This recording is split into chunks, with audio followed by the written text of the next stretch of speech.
Maraming nilalang ang nagbabantang sumakop sa lawa. Pero sa lahat, isa lang ang hari.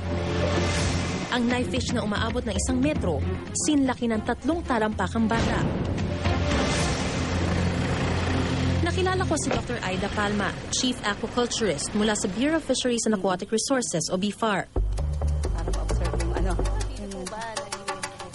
buong lake. Aalamin ko kung bakit ang knife fish ang pinakamatagumpay na mananakop.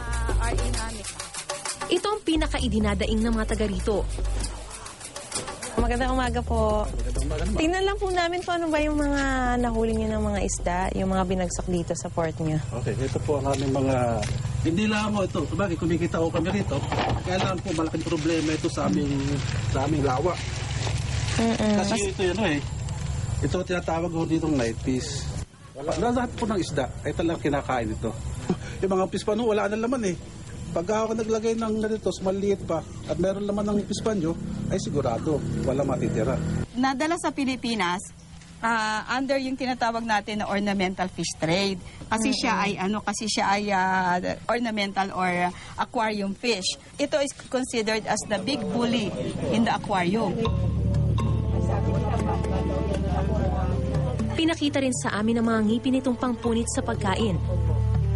Matalas yung kanyang, tingnan mo yung kanyang bibig, meron siyang ngipin dito sa pinaka-abukana ng kanyang bibig, no? Ito yung kanyang, yung fine razor sharp teeth niya, na unang pangkagat niya. And then, meron siyang ngipin dun sa kanyang mismong dila. Ayan, no? Oo. And then, pag tinignan mo pa rin yung kanyang gill rakers, yung kanyang hasang meron ding talim, ayan, Doon sa conservative estimate, ang bawat 1 kilo ng carnivorous fish ay kumakain ng 7 kilo ng isda. So, sabihin natin ito, magbenta ka ng 1 kilo nito, para ma-produce mo yung 1 kilo na yun, kumain nyo ng 7 kilo ng ayungin, ng biya, ng hipon. Talagang factual na talaga dahil may pag-aaral ng ginawa at mismo eksperto na nagsabi na napakarami na talaga ng mga knife fish dito sa lawa ng Laguna. Sa bagsakan nakakita ako ng isdang salaki, maaaring tumapat sa knife fish. Ang big head carp na mula pa sa China at Russia, kayang lumaki hanggang 1.5 metro.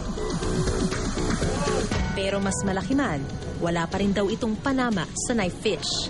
Kababagsak lamang dito ng aabot sa 2 tonelada o 50 banyera ng mga big heads. Kung tutusin, parang ang dami niya, pero ayon sa may-ari, lugi pa raw siya rito dahil doon sa 10,000 similya na kanyang ininvest. 30%, 30% dito ang nawala sa kanya dahil nga sa kagagawa ng mga knife fish. Kumbaga pinag-uubos ng mga knife fish itong mga similya ng mga big heads na ito.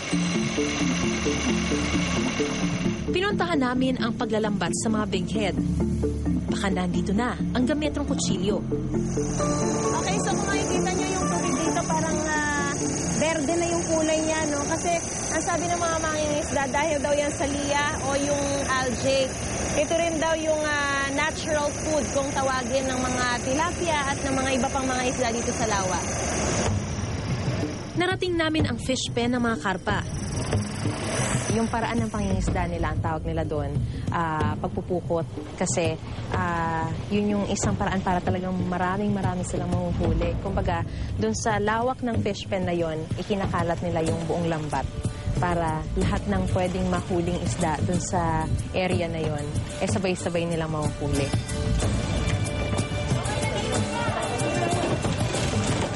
Tapos, in the process, unti-unti nilang sisikipan hanggang sa malalagay yung mga isda doon sa tarupit o yung pabahay.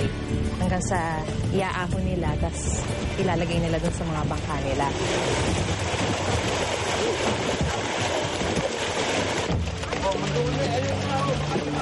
Itinatapon muna ang maliliit na karpa para magpalaki.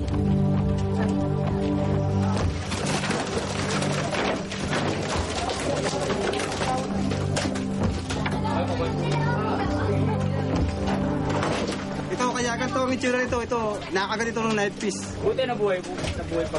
Hindi naman kasi napuruan